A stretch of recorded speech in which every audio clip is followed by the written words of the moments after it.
பாரதிய ஜனதாக்கு பேரே மக்கள் என்ன சொல்றாங்கன்னா பாலியல் ஜல்சா கட்சின்னு வச்சிருக்கிறாங்க. அதுல இருந்துகிட்டு நீங்க குதிக்கலாமா? உங்களுக்கு கொஞ்சமாவது அதற்கு அருகதை இருக்கிறதா? உங்க கண்ணு முன்னாடி தானே நடந்தது. கேடி ராகவன் அவங்க பெரிய பொறுப்புல, மாநில பொறுப்புல, பொதுச் செயலாளர் அளவுக்கு வச்சிருந்தீங்கல்ல, என்ன பண்ணாரு? பெண்களுக்காக குதிக்கிறீங்களா? உங்க கட்சியில் உள்ள பெண்ணு எந்த அளவுக்கு அவர் மானபங்கப்படுத்தினார். அந்த வீடியோ காட்சியெல்லாம் சமூக வலைதளங்கள்ல நாரி பாஜகவை காரி துப்புனாங்களா மக்கள், அதெல்லாம் மறந்துட்டீங்களா? அப்படி பொங்குறீங்க. திமுக ஆட்சியிலிருந்து போற வரைக்கும் வருங்கால குஜராத்தில் எவ்வளவு பெரிய ஒரு பாதிப்பு அந்த பெண்ணுக்கு ஏற்படுத்தினாங்க. யார் ஏற்படுத்தினது? வெளியே வரும்போது அவங்களுக்கு மாலை போட்டது யாரு? இனிப்பு கொடுத்தது யாரு? அவர்களை வெளியே எடுத்துட்டு வர்றதுக்கு பாடுபட்ட குஜராத் அரசு யாரு? பாஜக பேசலாமா? சமீபத்தில் பிரீஜ் பூஷன் எவ்வளவு பெரிய பிரச்சனையாச்சு. மல்யுத்த வீராங்கனைகள் மீது பாலியல் சீண்டல் செய்தார் என்று சொல்லி அவ்வளவு பிரச்சனைகளை தொடர்ச்சியாக நான் வாங்கிய பதக்கங்களை எல்லாம் தூக்கி வீசினாங்க. இனிமேல் இந்த நாட்டுக்காக விளையாட மாட்டேன்னு அவங்க ஷூவை கழட்டி போட்டு போனாங்களே, இதெல்லாம் மறந்துட்டீங்களா நீங்க? அன்னைக்கு எங்க போனீங்க அண்ணாமலை? அப்போ சாட்டையில் அடிச்சீங்களா? அப்போ செருப்பு இல்லாம போனீங்களா? சட்டை இல்லாம போனீங்களா? பேண்ட் இல்லாம போனீங்களா? செய்தியும் சிந்தனையும் என்ற தலைப்பின் கீழே தொடர்ச்சியாக தினந்தோறும் நடைபெறக்கூடிய செய்திகளுடைய தொகுப்புகளை நாம் பார்த்து வருகின்றோம். அந்த அடிப்படையில் இன்றைய தினம் தமிழ்நாடு பாரதிய ஜனதா கட்சியுடைய தலைவராக இருக்கக்கூடிய அண்ணாமலை தன்னை சாட்டையால் அடித்து கொள்ளக்கூடிய ஒரு நிகழ்ச்சியை அரங்கேற்றி இருக்கிறார். சமூக வலைதளங்களில் மிகப்பெரிய கேலியும் கிண்டலுமாக இந்த நிகழ்வு போய்கொண்டிருக்கிறது. கூல் சுரேஷ் என்று சொல்லக்கூடியவர் கூட தன்னை சாட்டையால் அடித்து கொள்வது போன்ற ஒரு நிகழ்ச்சியை நடத்தி அதுவும் சமூக வலைதளங்களிலே பரவி கொண்டிருக்கிறது. அண்ணாமலை அவர்கள் மேல் படிப்பு படிப்பதற்காக வெளிநாடு செல்கிறார் என்று சொல்லும்போதே அவர் ஏதோ மனநிலை பாதிக்கப்பட்டிருக்கிறார், அதற்காக மருத்துவத்திற்காக வெளிநாடு செல்கிறார் என்ற ஒரு பேச்சு அடிபட்டது. அது மாதிரி இப்போ அவருடைய செயல்பாடுகளை பார்த்தோம் என்று சொன்னால், திமுகவுடைய அரசை நான் அகற்றுகின்ற வரைக்கும் நான் காலில் செருப்பணிய மாட்டேன், என்னை நானே வருத்தி கொள்ளக்கூடிய அளவுக்கு நான் சாட்டையில் அடித்துக் கொள்வேன் என்ற நிகழ்வுகளை தொடர்ச்சியாக செய்து கொண்டே வருகிறார். திமுக ஆட்சியிலிருந்து போற வரைக்கும் வருங்கால இதுக்கு காரணமாக நேற்றைய செய்தியாளர் சந்திப்பில் அவர் சொல்லும்போது, அண்ணா யூனிவர்சிட்டியில் நடந்த ஒரு சம்பவத்தை மேற்கோள் காட்டி நாட்டுடைய சூழ்நிலை சரியில்லை, சட்ட ஒழுங்கு கெட்டு போயிடுச்சு அப்படின்ற மாதிரி ரொம்ப பொங்கி, ரொம்ப ஆக்ரோஷப்பட்டு, ரொம்ப கோபப்பட்டு அந்த செய்தியாளர்கள் சந்திப்பை நடத்தியிருந்தார். அந்த சம்பவம் என்பது கோபப்படக்கூடிய ஒரு சம்பவம் தான். நடந்த சம்பவம் கண்டிப்பாக கண்டிக்கப்பட வேண்டிய ஒரு சம்பவம் தான். அதில் நமக்கு எந்த மாற்று கருத்தும் இல்லை. அந்த பாலியல் தொல்லைக்கு உள்ளான அந்த பெண்ணுக்கு உரிய நீதி கிடைக்க வேண்டும், குற்றவாளிகள் தண்டிக்கப்பட வேண்டும், அதில் எந்த மாற்று கருத்தும் நமக்கு கிடையாது.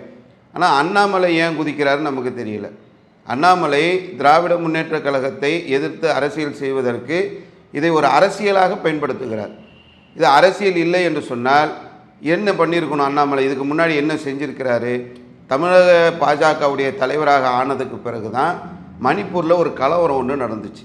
அந்த கலவரத்தில் இந்தியாவை வெறுக்கி தலைகுனியக்கூடிய அளவிற்கு 2 பெண்களை நிர்வாணமாக அழைத்து வந்தார்கள். எவ்வளவு பெரிய ஒரு அசிங்கத்தை இந்திய தேசத்துக்கு ஏற்படுத்தி கொடுத்தார்கள். செஞ்சவங்க யார்? அங்கே ஆட்சியாளர்கள் யார்? ஆட்சி செய்யக்கூடியவர்கள் யார்? பாஜக ஆட்சி செய்யக்கூடிய மணிப்பூரில் எவ்வளவு பெரிய ஒரு அசிங்கம் நடந்தது, எவ்வளவு பெரிய ஒரு கேவலம் நடந்தது. பெண்களுக்கு எதிரான ஒரு வன்கொடுமைக்கு அவர் கொதிப்பதாக இருந்தால் அன்றைய தினம் கொதித்திருக்கணும். பிரச்சனை வந்த உடனே அந்த கோபத்தில் தன்னை சாட்டையால் அடித்துக் கொள்கிறார் என்று சொன்னால், மணிப்பூர் சமம் மாதிரி நிலைக்கெல்லாம் அவர் பிளேடால் அறுத்துக்குவார் போல. முதல்ல கவர்மெண்ட் இதையெல்லாம் தடுக்கணும்.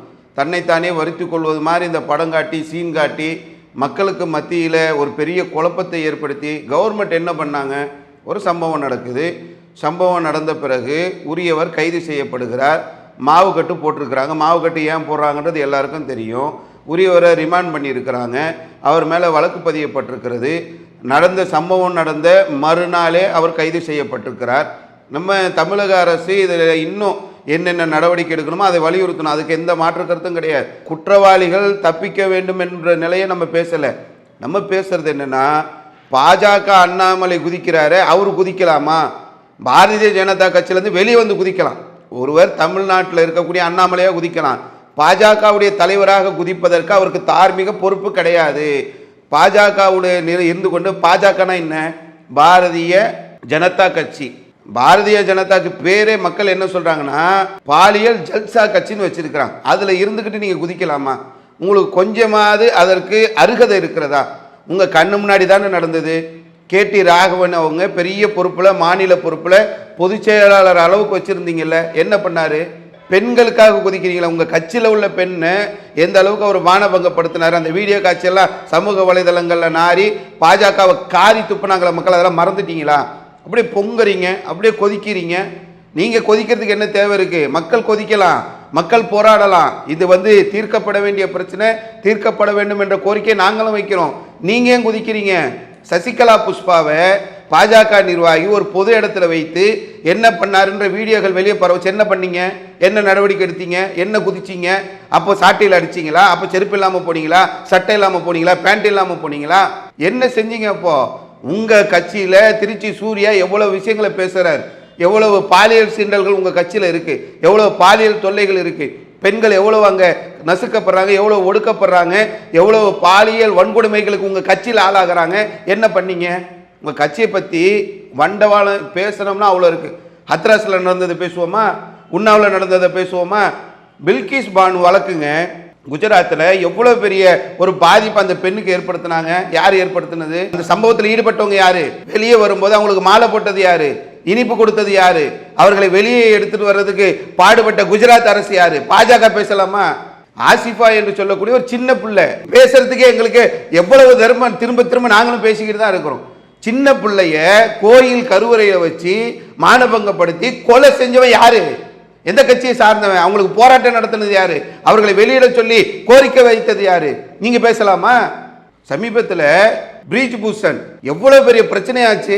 மல்யுத்த வீராங்கனைகள் மீது பாலியல் சீண்டல் செய்தார் என்று சொல்லி அவ்வளவு பிரச்சனைகளை தொடர்ச்சியாக நான் வாங்கிய பதக்கங்களை எல்லாம் தூக்கி வீசினாங்க. இனிமேல் இந்த நாட்டுக்காக விளையாட மாட்டேன்னு அவங்க ஷூவை கழட்டி போட்டு போனாங்களே, இதெல்லாம் மறந்துட்டீங்களா நீங்க? அன்னைக்கு எங்க போனீங்க அண்ணாமலை?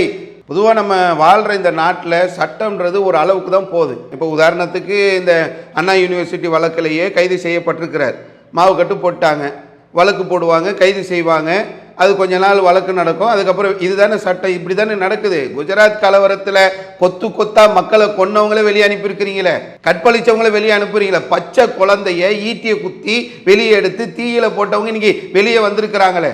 சின்ன குழந்தைகள் என்று பார்க்காமல் தீயிலிட்டு கொளுத்தியவர்கள் இன்னைக்கு வெளியே வந்திருக்கிறாங்க. மோசமான ஒரு நிலையில இருந்தவர்கள் எல்லாம் இன்னைக்கு சட்டம் தான் செய்யும். மாவு கட்டு போடுவாங்க, கைது பண்ணுவாங்க, வழக்கு நடக்கும். இதுதானே யதார்த்தம். இதுக்கு மேலே என்ன நடக்க போகுது? என்ன செய்வாங்க? அரபு நாடுகளில் உள்ள மாதிரி ரோட்டில் நிற்க வைத்து அவருக்கு மரண தண்டனை தர போகிறாங்களா? அதெல்லாம் நடக்க போகிறது இல்லை. எதுக்கு குதிக்கிறீங்க? இருக்கிற சட்டத்தின் அடிப்படையில் உடனடியாக விசாரிக்கப்பட்டிருக்கிறது, கைது செய்திருக்கிறார்கள். எல்லாமே அரசியலாக்கவே பார்த்துருக்கிறார். சிசிடிவி வேலை செய்யவில்லை. அருண் அவங்க காவல்துறை அதிகாரி தெளிவாக சொல்லியிருக்கிறாரு. எல்லா சிசிடிவி வேலை செய்யலைன்றது சும்மா, அது சில சிசிடிவிகள் வேலை செய்யலைன்றது உண்மைதான். நாங்கள் அந்த அக்யூஸ்டை பிடிச்சதே சிசிடிவி கேமராக்கள் வச்சு தான். இன்று பிரச்சனை நடக்குது, தவறு இன்று நடக்கிறது என்று சொன்னால் மறுநாள் கைது செஞ்சுருக்கிறாங்க. காவல்துறை ஒரு துரிதமாக செயல்பட்டுருக்கிறாங்க. இன்னும் இதில் என்ன செய்யணுன்றது ஒரு ஆள், நீங்கள் கடந்த காலத்தில் காவல்துறை அதிகாரியாக இருந்தவர் தானே, உங்களுக்கு தெரியாதா? ஒரு அக்யூஸ்டை 24 மணி நேரத்துக்குள்ளே பிடிச்சிருக்கிறாங்க. பிடிச்சது இல்லாமல் மாவு கட்டு போட்டிருக்கிறாங்க. மாவு கட்டு போட்டு ரிமாண்ட் பண்ணியிருக்கிறாங்க. ரிமாண்ட் பண்ணி அவர் மேலே உள்ள என்னென்ன பிரிவுகளின் கீழே வழக்கு பதிவு செய்யணுமோ அவ்வளோ வழக்கும் பதிவு செஞ்சுருக்கிறாங்க. எஃப்ஐஆர் வெளியாயிருச்சு. எப்படியாவது திசை திருப்ப பார்க்குறேன். எங்களுக்கு அதிலே ஒரு சந்தேகம் இருக்குது. என்ன காவல்துறை அதிகாரிகள் பேசும்போது என்ன சொல்கிறாங்கன்னா, எஃப்ஐஆர் 2 வகையில் தான் வெளியே போகும். ஒன்று, யார் கம்ப்ளைண்ட் பண்ணுறாங்களோ அவங்கக்கிட்ட எஃப்ஐஆர் இருக்கும். இன்னொன்று காவல்துறை தரப்பில் இருக்கும். 2 தரப்பை தவிர வேறு எங்கேருந்து எஃப்ஐஆர் போகாது. எந்த பக்கம் இருந்து எஃப்ஐஆர் வெளியே சென்றிருந்தாலும் அது தவறு தான், அது கண்டிக்கப்பட வேண்டியதான் என்று சொல்லி அதற்கு ஒரு எஃப்ஐஆர் போட்டு அந்த வழக்கு இப்பொழுது விசாரிக்கப்பட்டு கொண்டிருக்கிறது. எங்களுக்கு என்ன சந்தேகம்னா, இப்போ உதாரணத்துக்கு கோயம்புத்தூரில் ஒரு சிலிண்டர் ஒன்று வெடிக்குது. அப்போ காவல்துறை அதிகாரிகள் துரிதமாக செயல்பட்டு அது யார், என்ன காரணம் எல்லாத்தையும் ஆய்வு செய்கிறாங்க. இவர் பின்னாடி ஒரு சேரை போட்டுக்கிட்டு ஒரு ப்ரெஸ் மீட்டை வச்சுக்கிட்டு பத்திரிகையாளர்கள் அழைச்சிக்கிட்டு அப்படியே பேசிக்கிட்டே இருக்கிறாரு. எனக்கு அங்கிருந்து தகவல் வருகிறது, இங்கிருந்து தகவல் வருகிறது, காவல்துறையில் இவருக்கு ஏதோ கருப்பாடுகளை உள்ள வைத்தது மாதிரி அதை சொல்கிறாங்க, இதை சொல்கிறாங்க, அப்படி போகுது இப்படி போகுது, வழக்கை திசை திருப்புறாங்கன்னு புது புது கோணங்களை எல்லாம் காவல்துறை அதிகாரிகள் அதை விசாரிக்க முடியாத அளவுக்கான பல நெருக்கடிகளை கொடுத்தார். ஆனால் விசாரிச்சாங்க. அதுக்கப்புறம் உரிய முறையில் அந்த வழக்குகள் மாற்றப்பட்டது. அது ஒரு வழி. என்னன்னா, இவருக்கு உள்ள கருப்பாடுகள் இருக்கிறதா சொல்றாரு. இவரே அந்த எஃப்ஐஆர் காப்பியை வாங்கி வெளியிட்டாரான்னு ஒரு சந்தேகம் எழுது. ஏன்னா அவ்வளவு கொதிக்கிறார். இதை எப்படியாவது அரசியலாக்கி சமூகத்தில் ஒரு நிலையை ஏற்படுத்தி போய் சாட்டையில் அடிக்கிறாரு சாட்டையில். அந்த நிகழ்வை பார்க்கும்போது கூட இருக்கிறாங்கல்ல அவங்களுக்கு கூட என்ன நிலைன்னா, இருந்தாலும் ஒரு 5 அடி 6 அடி வாங்கிட்டு நிற்கிறாங்க. அதுக்கு பிறகு அடிக்காதேன்னு கோஷம் போட்டு ஓடி வந்து நிறுத்துறாங்க. ஏன் அது முதல்ல நிறுத்தினா என்ன, 4-5 அடியாவது வாங்கட்டும், இவரே அடிச்சுக்கிட்டோம். அது கூட அந்த சாட்டை கூட ஏற்கனவே வாங்கினது வந்து ரொம்ப கடிமனாக இருந்தது, இது வந்து ரொம்ப மிருதுவான சாட்டை வச்சு அடிச்சுக்கிட்டார். எப்படியோ என்னென்ன செஞ்சு தொலைகிறாரு. அவருக்கு கொஞ்சம் மூளை குழம்பி போயிடுச்சுன்னா அவர் பின்னாடி போகக்கூடிய ஒரு சூழலை உருவாக்கணுன்றது தான் அவருடைய அரசியல் களம். நம்ம மீடியாக்களுக்கு சொல்லக்கூடியது என்னென்னா, இதை ஏன் நம்மளும் பேசுகிறோம்னா, நேற்றைய தினம் அவர் ப்ரெஸ் மீட்டில் பேசுனதுலேருந்து இன்றைக்கி அவர் அந்த சாட்டை அடித்து அந்த வெளியிடுகின்ற வரைக்கும் அவர் பின்னாடியே மீடியா சுற்றுறீங்க. அவர் மக்களை வந்து தன் பக்கம் ஈர்க்கணுன்றதுக்காக, தன் பக்கம் கவனத்தை திருப்ப வேண்டும் என்பதற்காகத்தான் இந்த நிகழ்ச்சியை கையில் எடுக்கிறார். இதை வந்து இல்லாமல் ஆக்கணும். இதை எல்லா மக்கள்கிட்டையும் கொண்டு போய் அவருடைய அந்த முட்டாள்தனத்தை, அவருடைய தேவையில்லாத அந்த நிலையை மக்கள்கிட்ட கொண்டு போறீங்க. பாஜக என்ற அந்த விஷயத்தை காலூன்ற நினைக்கிறாங்க. இது வந்து ஒரு பயங்கரமான ஒரு தீய சக்தி. மக்களுக்கு மத்தியில் பிளவுவாதத்தை ஏற்படுத்தி, பிரிவினை ஏற்படுத்தி, மத வெறுப்பை ஊட்டி, மனித ரத்தத்தை குடிக்கக்கூடிய ஒரு கொடுமையான ஒரு செயல் திட்டத்தை கொண்ட அந்த அரசியல் கட்சியுடைய அவர் தலைவராக இருக்கிறாரு. அவர் பின்னாடி போய் நிற்கக்கூடிய நிலையை முதல்ல மீடியாக்கள் கைவிட வேண்டும் என்பதைத்தான் இன்றைய செய்தியின் சிந்தனையில் நம்ம சொல்ல வேண்டிய முக்கியமான தகவல் என்று சொல்லி முடித்துக் கொள்கின்றேன். அஸ்ஸலாமு அலைக்கும் வரஹ்மத்துல்லாஹி வபரகாத்துஹு. இஸ்லாம் மற்றும் சமுதாய செய்திகளை அறிந்து கொள்ள தமிழ்நாடு தௌஹீத் ஜமாஅத் யூடியூப் பக்கத்தை உடனடியாக சப்ஸ்கிரைப் செய்து கொள்ளுங்கள். மேலும் பெல் பட்டனையும் கிளிக் செய்து கொள்ளுங்கள்.